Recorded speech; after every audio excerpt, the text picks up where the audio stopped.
Horas con 33 minutos. Damos la bienvenida al doctor André Benavides, experto en Derecho Constitucional. Doctor Benavides, muy buenos días. ¿Cómo cambia el paisaje en lo legal, en lo constitucional, en lo electoral en Ecuador con esta decisión de la Corte Constitucional?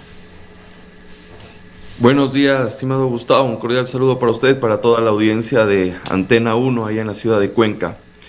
Evidentemente existe un cambio en el contexto electoral, no solo porque se han adelantado las elecciones, más allá de que el Consejo Nacional Electoral lo haya querido justificar con un supuesto fenómeno del Niño que eventualmente ocurriría en los meses de febrero o marzo del próximo año, sino que ahora a la papeleta ya no solo los ecuatorianos escogeríamos alcaldes, prefectos, juntas parroquiales, concejales y consejeros de participación ciudadana, sino que también votaríamos por la reforma a la Constitución con la finalidad de que las facultades de designación de autoridades del Consejo de Participación Ciudadana sean trasladadas a la Asamblea Nacional. En ese sentido, los ecuatorianos en las urnas vamos a tener algunas papeletas, diría bastantes papeletas, y creo que el momento político también va a incidir para que los ciudadanos voten a favor o en contra de esa propuesta de reforma constitucional, que a la final del día en sustantivo, en blanco y negro, diríamos que es loable, porque ya sabemos que el Consejo de Participación Ciudadana es un organismo que no sirve para nada, sino simplemente para la componenta y el reparto. Pero no podemos dejar de indicar que las consultas populares, y eso ya se demostró el año pasado, en la del noviembre del 2025, sirven como termómetro para medir la aceptación, la popularidad del proponente, en este caso el presidente de la República. Prevemos nuevamente escenas que se dieron en elecciones anteriores, cuando estuvo de por medio también una consulta popular con un ejecutivo que tiene allí su proyecto. Claro, por supuesto. Y evidentemente dentro de esa propuesta también existe un basamento político, porque uno diría, no, qué interesante la propuesta. O sea, para los que somos juristas podríamos decir, qué interesante, mira, se va a trasladar. Capaz el ciudadano común, el ciudadano de pie, ni siquiera entiende lo que está pasando, porque tiene otros problemas más graves, como el tema de inseguridad, como la falta de medicamentos de atención en salud, pero sí tiene un basamento político. Si usted revisa las disposiciones transitorias, prácticamente está diciendo dos cosas: que los concursos que se están llevando a cabo en el Consejo de Participación Ciudadana quedan desiertos, y aquellas autoridades que en ese momento ya debían ser cambiadas van a estar prorrogadas hasta que se hagan los cambios legislativos en la Asamblea Nacional, se modifiquen las leyes, los procedimientos, etcétera, etcétera. Así que yo me atrevería a decir que incluso tendríamos Diana Tamaín para largo. Ya tiene 8 años en el cargo. Con esta reforma constitucional le cae como anillo al dedo. Por ahí serán unos 2 años más, e inclusive va a estar en el cargo más que el presidente Correa, que estuvo los 10 años. Entonces, creo que sí va a cumplir con eso que se dice la década gana. Ahora, doctor Benavides, justamente, ¿cuál es el procedimiento en caso de que efectivamente el ciudadano y la ciudadana ecuatoriana le den el visto bueno al presidente en este referéndum? Y efectivamente, ¿cuánto tiempo podría tomar? Todo va a depender de cómo trabaje la Asamblea Nacional, pero hay límites. Esto podrá tomar 2 años, 3 años, 4 años. Un cordial saludo, estimada Rosana. Mire, el procedimiento, si bien es cierto, tiene varios pasos. El primero de esos, y tocaría ver si es que pasa, es que el presidente de la República envíe el decreto ejecutivo con la convocatoria a consulta popular, porque tampoco el presidente de la República es que esté obligado a convocar esa consulta popular. Ya tiene el dictamen favorable de la Corte Constitucional, que ya lo tuvo en su momento, en marzo, pero le mandó a corregir ciertos detalles. El presidente se equivocó en mandar directamente al CNE esos cambios cuando debía mandar a la Corte Constitucional. A la final, la señora Tamaín le da haciendo el trabajo al presidente y manda a la Corte Constitucional. Pero bueno, Más allá de eso, tiene que tener la convocatoria y con eso el CNE tiene que planificar justamente el proceso electoral como tal.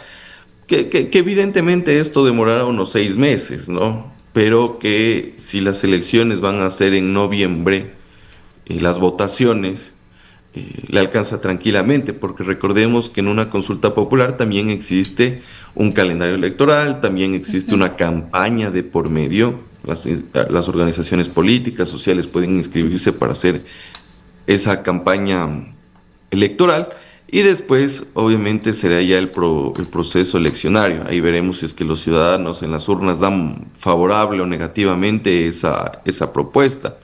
Luego de aquello, una vez aprobado, se tienen que hacer algunas modificaciones legales.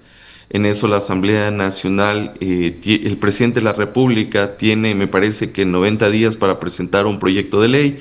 De ahí la Asamblea Nacional tiene 6 meses para tramitar el proyecto de ley y puede incluso pedir una prórroga. Luego tiene todo el trámite que tiene que ver con el veto presidencial, etcétera, etcétera, hasta que ya sea una ley de la República. Y por ahí, si usted quiere, puede meterle ahí un régimen de transición y decir que en esa ley entrará en vigencia en 180 días. Ahí ya ganó 2 años, ¿ya? Entonces, mucho dependerá del trámite que se dé en el legislativo y de ahí sí iniciar con los procesos de designación de autoridades que en este momento están todavía en veremos. Está avanzando el del fiscal general del Estado, el del Consejo de la Judicatura. Yo creo que con esos dos procesos se va a despedir el Consejo de Participación Ciudadana, me refiero a las de designación de autoridades, pero las otras que les interesa, como por ejemplo CNE, etcétera, eso yo creo que no se va a dar. No, no, lo van a dilatar hasta lo que más puedan para que llegue noviembre de este año. Usted ha señalado en su primera intervención que se da esto como un caso académico muy importante para el análisis de los profesionales del derecho, con alcances, por supuesto, más allá de lo que puede ser importante para la ciudadanía. Quisiera preguntarle desde el punto de vista del derecho constitucional, ¿se está tocando con esta decisión motivada por el presidente de la República, aprobada por la Corte Constitucional, un punto neurálgico en la Constitución de Montecristi que podría ser incluso el comienzo de una sentencia de muerte definitiva para el diseño institucional que se dio con esa Constitución? ¿O considera que esto puede pasar simplemente como un correctivo funcional? Un correctivo funcional, porque ahora tengo mayoría en la Asamblea Nacional y me calza como anillo el dedo. Ese es el tema, en la parte política. Ahora, ya en el ámbito jurídico, el Ecuador por tradición ha sido un régimen presidencialista. Tal vez no sea el mejor, pero es el que le ha funcionado. Y ha funcionado a otros estados, ha funcionado a otros países. Y en un régimen presidencialista, la tradición indica que la designación de autoridades de control se lo hace a través del sistema de cooptación. Presidente de la República envía una terna, Asamblea Nacional escoge o viceversa. Eso es lo que ha funcionado. Porque al final del día eso permite de alguna manera mayor transparencia en la designación de autoridades y que se dé la responsabilidad de las organizaciones políticas y de los políticos y de los bloques legislativos, porque ellos al final del día con sus votos son los que van a escoger a la autoridad de control.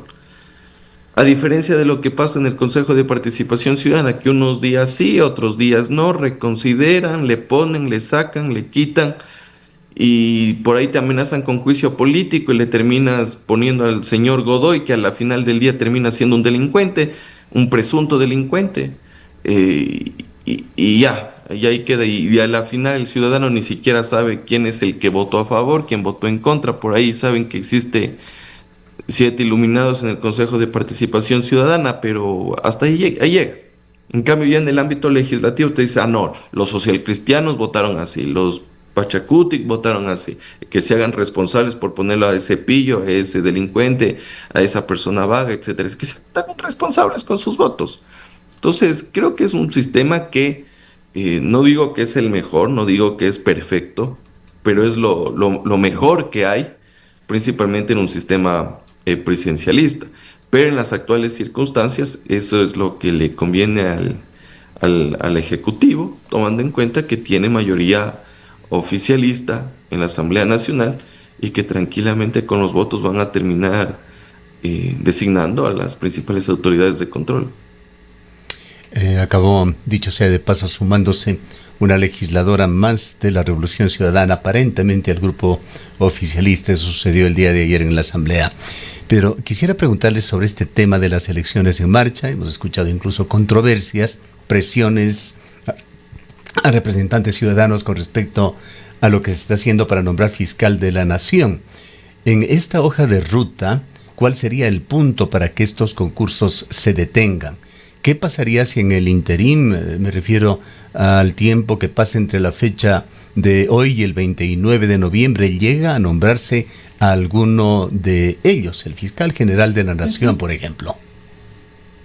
A ver, si es que hasta antes de esa fecha se nombra fiscal general del Estado, se nombra Consejo de la Judicatura, no pasaría absolutamente nada. Ya, porque ya a la final está designado y tiene que ser... A esa fecha se refiere al día de la consulta popular, del referéndum. Exactamente. Hasta noviembre. Si hasta noviembre ya está nombrado la autoridad, no pasa absolutamente nada. Ahora, no es menos cierto que en estos procesos hay el derecho al pataleo y hay algunos que se sienten inconformes con las decisiones que se han adoptado, con las descalificaciones, etcétera, etcétera. Y por ahí pueden presentar acciones de protección que al final del día terminen dilatando ese proceso.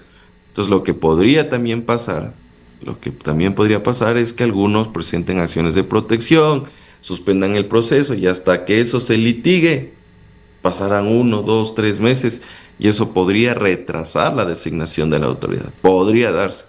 Entonces hay que estar pendiente de también este tipo de situaciones. No sé si convenientemente para el Ejecutivo u otra organización política, pero es un escenario bastante probable que podría suspender. Y claro, si es que usted al final del día, como pueblo en las urnas, le dice que sí, que traslademos la competencia, podría darse el caso que concurra con estos concursos y al final del día ya no puedan proseguir. Y ahí sí, el señor Alarcón quedaría prorrogado en funciones y tendría que hacerse un nuevo proceso, pero ya en sede de la Asamblea Nacional. Bueno, también nos preguntamos, doctor Benavides, si se le llega a retirar esta competencia al Consejo de Participación Ciudadana y Control Social, ¿cómo queda este organismo? Si prácticamente en lo único en lo que se ha concentrado durante estos años o como función principal ha tenido esta. Mire, el Consejo de Participación Ciudadana es una consecuencia de lo que en su momento fue la Comisión Cívica Anticorrupción, que tenía algunas atribuciones importantes, que era principalmente la de denunciar irregularidades que se daban en las actuaciones del Estado, principalmente aquellas reñidas con la ley que podrían traducirse en delitos contra la administración pública. En ese sentido, actualmente el Consejo de Participación Ciudadana tiene 3 atribuciones importantes. El primero, que es la designación de autoridades, que se le quitaría. El segundo tiene que ver con el impulso de los procesos de participación ciudadana, como las vedurías, la silla vacía, los observatorios, etcétera, etcétera. Y el tercero es la denuncia de actos de corrupción. Entonces, en ese sentido, se quedaría solo con estas 2 atribuciones que tendría que ver con el impulso, la formulación de mecanismos de participación y el tema de denuncia de actos de corrupción, que en cierta forma vendría a ser la esencia misma de lo que en su momento fue lo que ya les había comentado, la Comisión Ciudadana, la Comisión Anticorrupción, que existía en los años 90 y después se constitucionalizó, etcétera, etcétera. Históricamente, hay lecturas que quedan. Los representantes ciudadanos del Consejo de Participación Ciudadana y Control Social, que se suponía debían ser independientes y conformar un organismo independiente, jamás se dio. Pero por otra parte, históricamente, la Asamblea ecuatoriana, antes del Congreso Nacional, fue cuestionado por los clásicos ¿Qué va a suceder en el futuro? Aparentemente, la lectura de que, sería de que simplemente se está cambiando de un tipo de politización a otro más directo. Eventualmente sea así,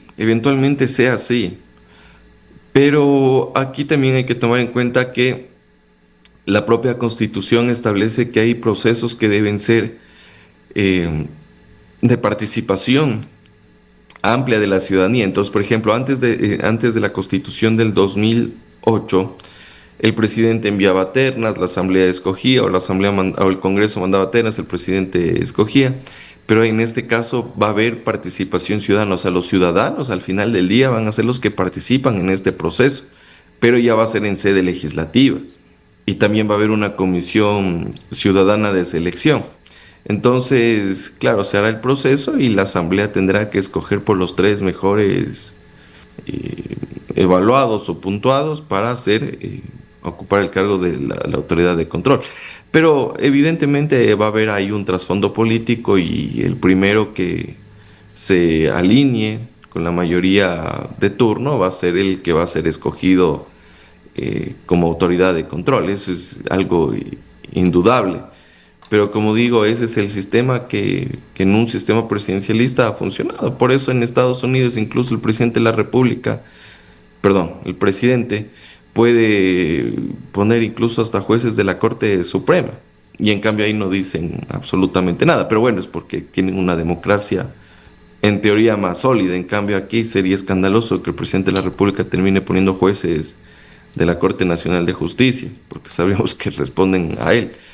Pero obviamente veamos qué es lo que puede ocurrir, aunque para mí el momento político al final del día va a ser un termómetro más bien de medición de popularidades, más allá de buenas intenciones que pueda tener la reforma constitucional. ¿Usted considera que con esa importante caída que ha tenido la aprobación y aceptación del presidente, la respuesta en este referéndum que podrá llevarse a cabo junto con las seccionales podría ser negativa? Por supuesto, y puede pasar, y este ya no es un fenómeno nuevo, lo ocurrió a Lasso cuando planteó esta consulta popular, me parece en el 2022 o 2023, perdió, le pasó lo mismo a Noboa el año pasado, con las preguntas de consulta popular, entre las que estaba justamente la Asamblea Constituyente. Y evidentemente yo creo que en este caso se va a dar el mismo escenario. Y claro, aquí va a haber un doble pierde porque por un lado también eso va a influir en las autoridades seccionales y por otro lado en la consulta popular.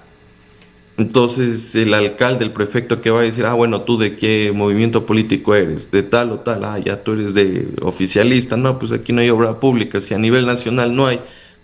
No creo que tampoco vaya a haber aquí a nivel local.